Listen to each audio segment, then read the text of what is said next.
Hello everyone, it's time for another episode of Khantehnt. There it is, we're talking about Attack on Titan, ladies and gentlemen. But first, you should go over to our Subscribe Star and pledge $10 to get all 3 of our bonus episodes, including the most recent one, Urusei Yatsura 2, Beautiful Dreamer. Whoa. Khantehnt!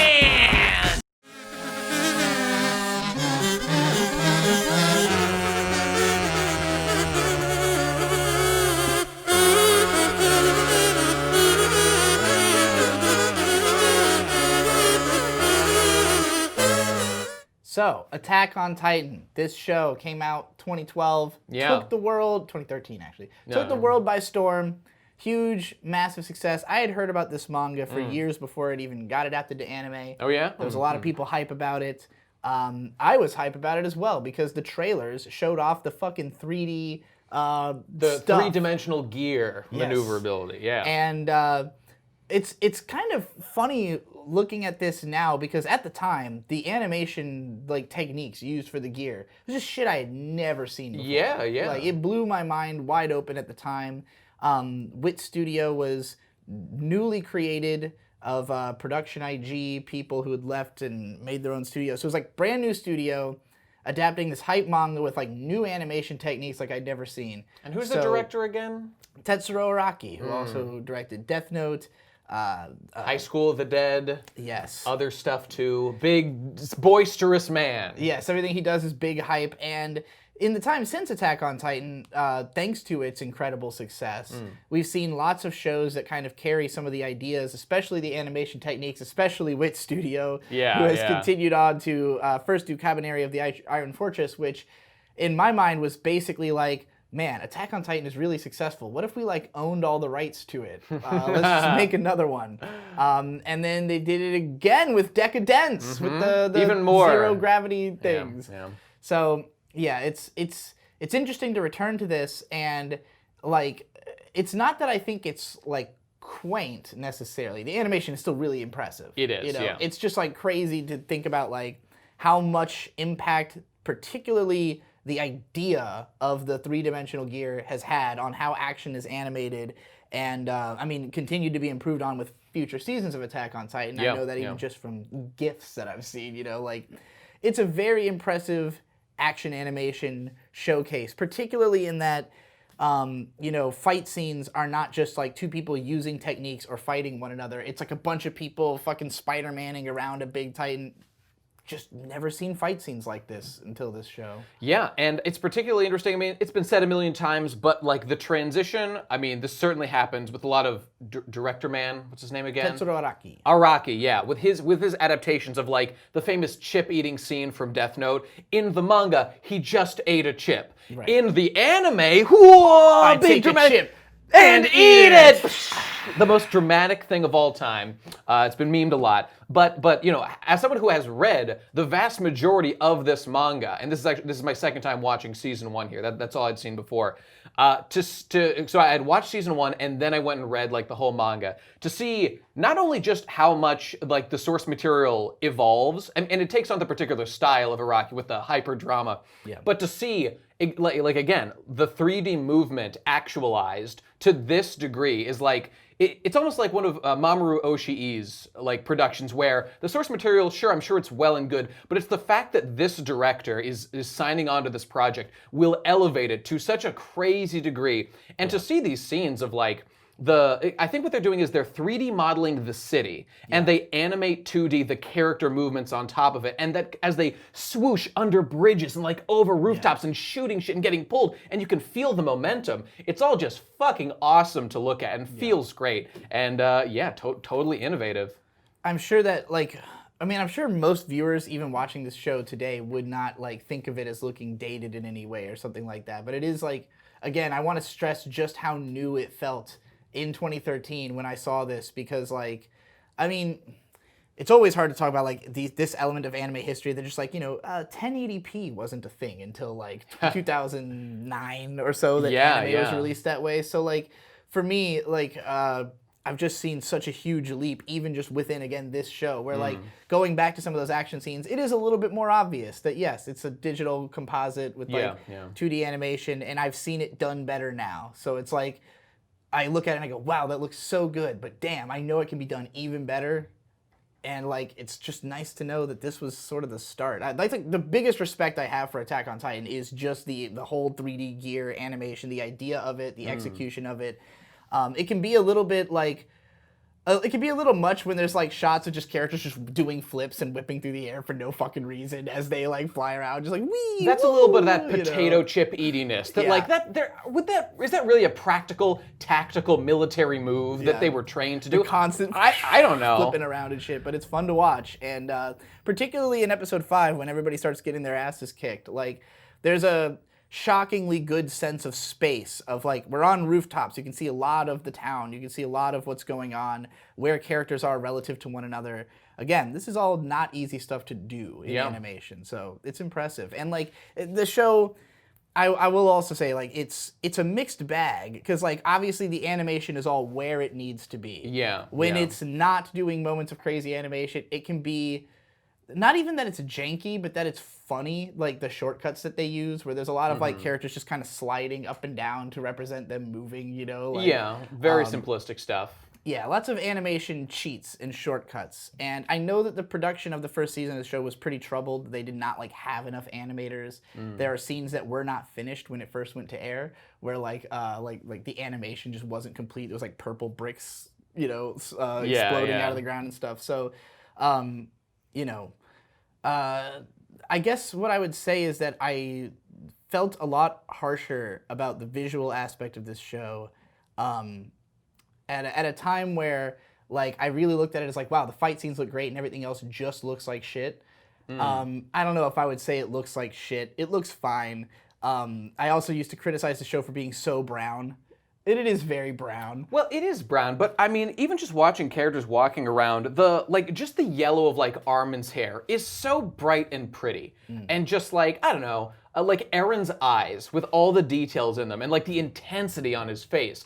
All that stuff, I don't know, really works for me. That keeps me, you know, just from not finding it totally boring looking. Yeah. And then there are legitimate, like, good comedy bits, like the famous Sasha potato scene that, you know, everybody loved, has been memed to death for a decade now.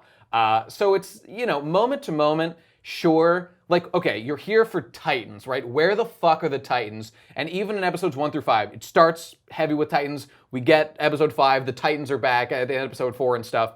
In the middle, it feels like it slows down. Yeah. But, you know, as someone who's, I don't want to talk too much about future stuff, having read like the entire manga until maybe a year or two ago, so I'm not totally caught up. But having seen how things go, the fact that we take these like 3 episodes to see Eren like training, to become a soldier, to go from a boy to the man who's like gonna fight the Titans and see his resolve develop.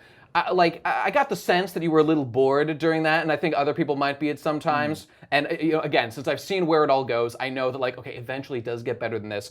Even looking at it now, watching these back, I felt like, okay, this is the slow rumble. We're building up to the big moment. So personally, I feel that it was time reasonably well spent, even if again, like the individual animation cuts of like some of these non-main characters are like, do I really give a shit about them walking and talking to this guy? I don't know. It was easier for me to watch because I've only seen these first 5 episodes, incidentally. I had seen them back when they came out, and like it was easier to watch them knowing to at least vaguely like where the show's gonna go. That like I think when I watched it the first time, it's not like completely obvious that this show is as directly plot driven as it is, I guess. Yeah. Because of the fact that those first few episodes, like, there's so much world building, and it's not very like, I mean, we know we're getting attacked by Titans. We don't know when it's going to happen. The characters, like, they get attacked at the beginning, then it's like a 3-year gap between the next attack, and then that finally happens in episode 5. Yeah. And so it really kind of feels like these first 5 episodes are intended to just be a prologue. I was going to say, the story is not started yet. Yeah, this is the setup, and we've really started our first real battle, like here in episode 5, when Eren confronts the Colossal Titan for the 2nd time and is ready now to do something. It was all prologue up to that point, but it flies off. I also think that maybe I had from the beginning just known that like this is a show where like people are gonna get killed, main characters are gonna die, Titans are gonna eat people and stuff. So like my mentality towards it when I watched it for the first time was more that this was like for shock. Like this is a show that is about like watching people get eaten by Titans. You know, that is clearly not so much the case when you know that, like, I mean, I guess we shouldn't spoil anything past these 5 episodes, right? We won't talk But, about like, too much, yeah. Based on what's going to happen in, like, episode 6, Yeah. it radically recontextualizes what kind of show it is, and that changes it a lot. So, like, knowing, like, I had made it through these 5 episodes. I had heard what happens later and just not been interested enough to continue. Yeah. Actually rewatching what I had seen, though, made me like, okay, I get which characters are important. I get like what this is setting up for, why there's all this world building, because it's not just a show about fighting Titans. It's about this big conspiracy. There's all this other shit going on. Yeah. So like when I'm taking in, I guess it's when I can easier recognize what information will be useful. You know, like there's this whole scene in episode 5 where the king is having, or some bishop or Just something. some noble guy, yeah. It's like talking to the guy who trained all the. That's actually a different guy. This is a different we're guy. meeting Well, he looks Commander just like him. Praxis. Yeah, different guy. Or Pixies. Well, yeah, Commander Pixis or whatever, like, has this chess game with the king, and it just establishes like he's a fat, shitty nobleman or whatever. Yeah. And I remember at the time being like, oh, this is like dumb. This is so like straightforward and. But like the point of that scene is to just establish this is what the nobles are like. Right. You know, right. like. I'm sure something will be done with them later. It's not a matter of like, this king isn't someone we need to know about. This is just what we need to know about the setting and the way people are. So like, yeah, most of these 5 episodes are establishment stuff, and none of it's bad, but it is very straightforward, where the characters have like very simple personalities, you know?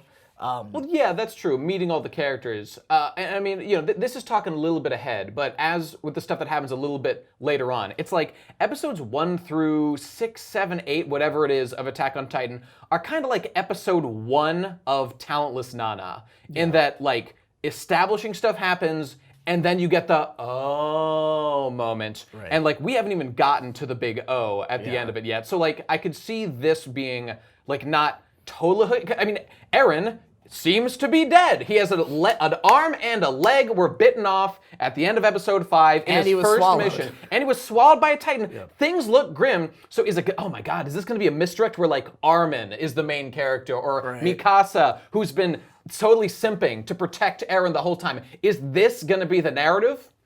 I do think having the main character get so fucked so early on is a great move. Where like, because again, all we saw from the Titans so far was like episodes 1 and 2, they destroyed the town and killed everybody. Correct. They have not been back until now. So it's just been episodes of people hyping themselves up to fight Titans. Yeah, and with like the environmental setting of, because the Titans invaded, you know, they've got the 3-tiered wall structure of the world they live in or whatever. The fact that the outermost one was infiltrated with Titans completely, like that resulted in like basically the direct death due to necessity of 250,000 human beings. So like we don't see that, but that happened. So, and the fact that like they did that, they sacrificed those people intentionally because food sources are so low. So we're learning like, holy shit, this is a world where like the governing bodies here knowingly choose to recruit and like just as an excuse to get rid of them, 250,000 civilians and just send them out. Go kill the Titans, guys. Good luck with that.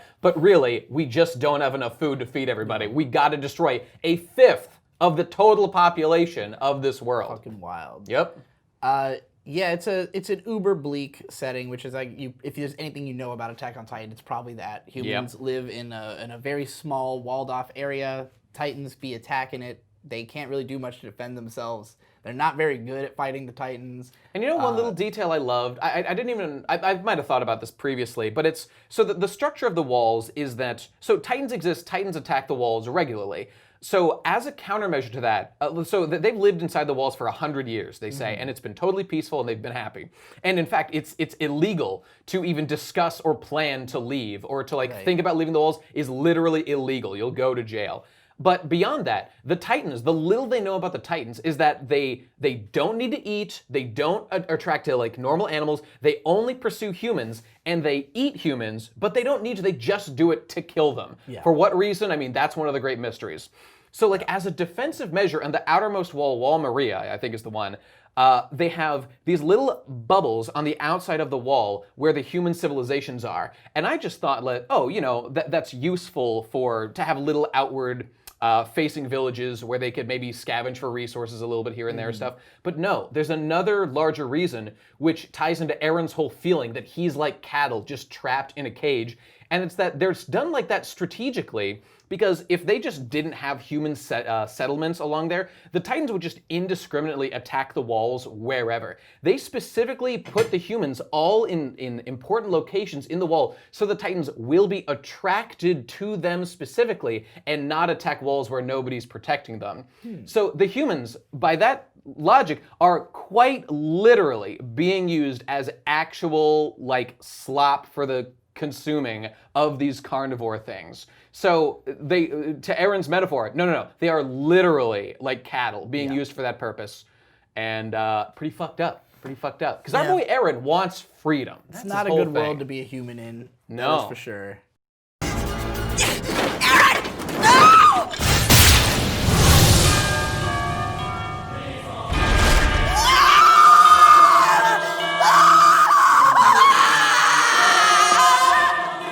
I guess with this show, it's like I said, it's very straightforward. Not in the sense that like we know everything's going on. There's obviously tons of mystery. People actually criticize the show for not exactly being forthcoming with the details. That's one of the things people say about it.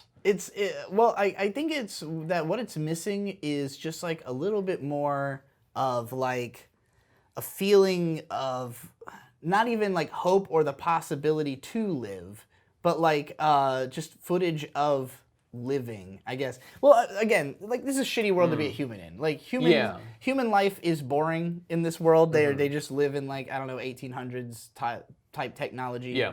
The only thing really going on is the Titans. And the 3D gear. That's kind of futuristic and cool, I guess. Yeah. And like the main characters, most of their motivations are just like directly like Aaron's like, Titan killed my mom, gotta kill all the Titans. Yep. His two friends are basically just following him. They'll just do whatever. They follow Aaron. Everybody else who is in the academy, like most of them we don't know very much about them. The ones we do know about mostly just wanted to get into the military police so that they could be sheltered in the most enclosed part of the walls, which of course the first thing that kind of tips Aaron off that everything might be a little fucky in this world is that like, why are we training to be farther from the Titans as opposed to closer to the Titans? Why do the strongest soldiers get the privilege of not fighting when they're the strongest soldiers? Something seems off here. Yeah, we got to get to the bottom of it. So it's just like we gradually have information dispensed about, say, like, okay, here's a world building tidbit, here's a character tidbit, here's some stuff about the Titans, here's about how we fight, like, you know, learning stuff here and there. And I guess it's not that it's not interesting to me. It's just that I don't know why I should care. Well, you know, I think there is a thing going on. We don't really know that much about Aaron. We get like the trope of like, we see his little happy family and then they get all fucked up and die. So like, oh, you're supposed to care because that. Okay, sure. We don't see much of Armin's backstory. We see like his grandfather who kind of disappears off screen. Mikasa, we've got hints. We get into her backstory later on, so we don't know what's up with that yet. This story, I think, I get what you're saying. But I think that there's two things going on. One is that, again, as someone who knows a lot of what's revealed later, the intentional blanks are left there to be filled in later, because a lot of it is like plot relevant gaps in the story. Right. But the other thing is, I think that, actually, this is one of the interesting things about the show. You see this in like the propagandistic nature of the opening song. Da da da da da da da da da. That song is so fucking powerful and iconic, you can't hear those notes without starting to do this and seeing the blood come to your fucking eyes and want to slaughter every fucking Titan. It's pure, like, government propaganda, this song, basically. And I mean that in the context of Attack on Titan, like, we must kill the Titans, sacrifice everything. And if you listen to the words in the song, it's just all about sacrifice everything, nation above individual, you know, like, let yourself die, you are a soldier. Let your blood be spilled in the nation of whatever the fuck they live in. I can't even remember. Eldia? Whatever it is. And so the point of, I think, this early part of Attack on Titan, at least, is just like horror of war, and like this is the nightmare scenario of just how every person in this world is living in a constant state of fear and terror and feeling like a little caged animal. And I really think that was the point. And we you know, a little bit later on, we get like moments of hope. Like Eren just fucking died, basically. Yeah. So we're at the nadir of basically everything that happens for the most part. But there will be optimistic stuff that happens that's supposed to make us feel like, okay, maybe hope isn't like 100% lost. It's only like 95.20 billion% lost or whatever. But hope for what? Just humanity's survival, maybe eventual freedom, I guess? Freedom. Yeah, Freedom. And, you know, I know people who read the manga, such as myself for a long time, we got a little frustrated with how so little progress got made on the quest to, okay, we start with 3 layers, we immediately lose 1 layer. Are we going to make any progress on getting that back or achieving freedom? Eventually, good things do happen on that front that I won't go into, but it takes a long time, and I stopped reading the manga before any of that really started to happen. So you got to be strapped in for the long haul. But again, knowing how things have evolved now, and knowing that, like, I always get scared reading a long-running series where there are these big mysteries and stuff. Yeah. But I mean, I don't know about you, but people have been telling me for a long time, people about fans and people who watch and stuff, like, Nate, go watch this shit. You won't believe where it goes by the end. You have no fucking idea what Attack on Titan is really about when you get down to it. And knowing bits and pieces of it, it does seem pretty damn fascinating. Well, I guess we're gonna have to fucking find out what's so interesting. Because, like, yeah. Again, these episodes are like, when I know things like pay attention to the idea of the colossal titan and the armored titan. Like, again, like watching episode 1 the first time. Yeah. Didn't really think of it as like a special thing. That This titan's bigger than the others. You know until so it, like, little comes up, about Titans that why would you differentiate? Right. You know, that's not something that you've internalized yet. You have to see more first. Yeah, and so like you start hearing characters talk about them and name them and like consider them important.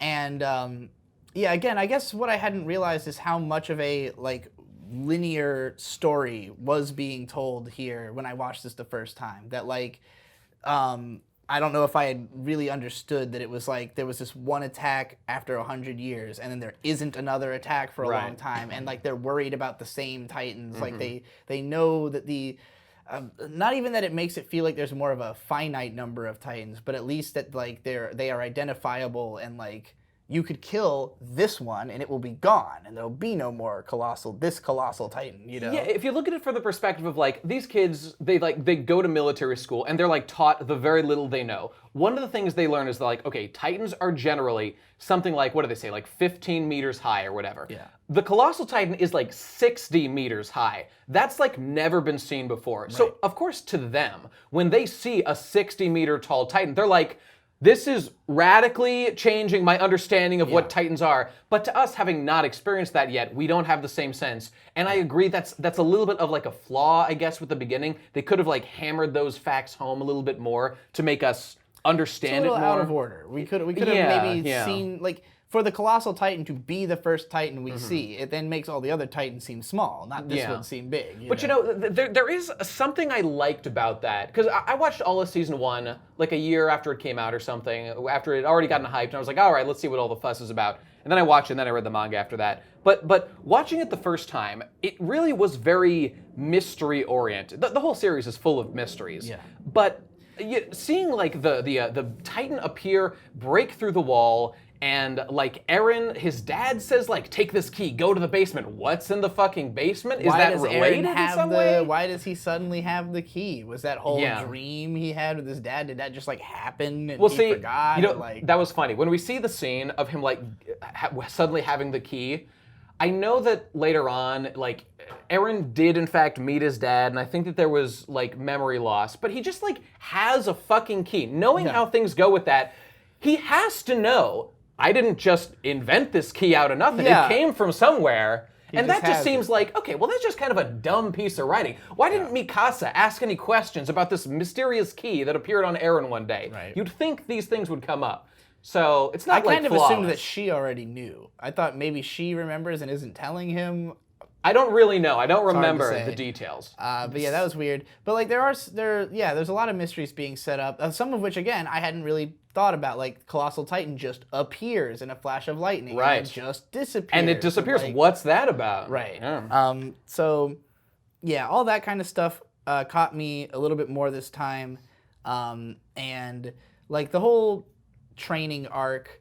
Like, again, having seen enough promotional art from the series to know which characters are, like, main characters makes me pay a little bit more attention to them when I know. Like, there's at the start of episode 4, they, like, give full, like, name card introductions to, like, the characters who matter. Yeah, they do. And then at the end of episode 4 / start of episode 5, there's like a few characters kind of milling around who weren't We've named. seen here and there before. We kind of recognize that blonde hair guy. Yeah, none of them were given name cards. So I was like, oh, okay. Because like I remembered that in episode 5, a bunch of people die. Yeah. Again, at the time, I had not, in my mind, sorted those people out from the other people at the academy. In my mind, it's just like, oh, characters just die. Like, don't get attached to anyone. They're just going to die. I'm sure that was intentional. They want you to feel detached, like Made in Abyss. Like, oh my god, human life is like so fucking fragile. That's all definitely intentional. And maybe in the manga they don't get like name placard cards, like in One Piece, big like, ba-boom, this is the main fucking guy you need to know.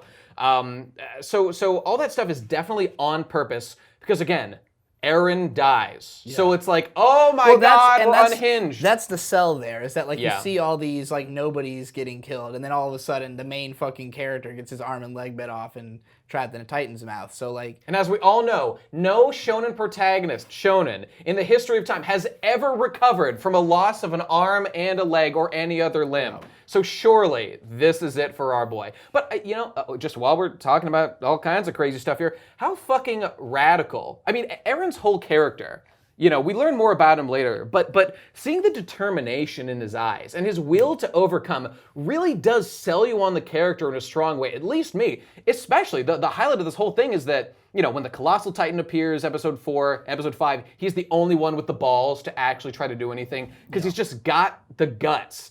And then, when he gets his fucking leg bit off in his first sortie against a fucking Titan, he gets up after Armin's been swallowed, climbs in that fucker's mouth, legless, saves fucking Armin, and then gets swallowed in his place. What a fucking man. What a fucking badass introduction. And then he dies. And you're just like, well, shit, man. And it's done well because of the fact that when the Titans appear, it's the Colossal Titan appears first, Eren goes right into battle with that. Yep. He sincerely tries to fight it. It's been 5 years. He fights harder. He is probably braver and fighting harder than anyone ever has against the Titan in this moment. And then he gets his ass kicked. So, you know, it's like we still got to see him do the thing. But it's kind of like, you know, knowing the spoiler of what's going to happen next, like it's funny because on the one hand, I remember having been disappointed when I first found out, and then in a sense, sure. In retrospect, it's kind of like, well, there's no way they could have won. Like that is the setup of the show. Is like, well, they can't win. Like, and the elements were placed there. Like, sure, they weren't emphasized, but they were intentionally mysteries were placed there that do get addressed as we go on as to why things don't stay as dismal as they seem right now, which is good. All right. Well, what did you think of the first 5 episodes of Attack on Titan overall? Just like the first time I watched them, I was pretty fucking hooked. And, you know, I would call myself a fan of Attack on Titan, and I just kind of got bored when the series, like, changed. I was like, wait, what? There's, like, royals, and, like, there's, like, a king, and, like, whoa, who are the Titans and shit? I don't understand. But in season 1, when things were like grounded and I had a clear grasp of what the fuck was going on, I was way into it for all of season 1. So, I mean, I don't know. I'd probably give this first batch of episodes something like a strong 8. And I don't know. I'm sure there's people out there who would give like episode 1 like a 10 because it's so fucking emotional and shit. But it doesn't like hook me in like a narrative sense of like, oh, this was such amazing writing. It's just, it hits the tropes it needs to hit.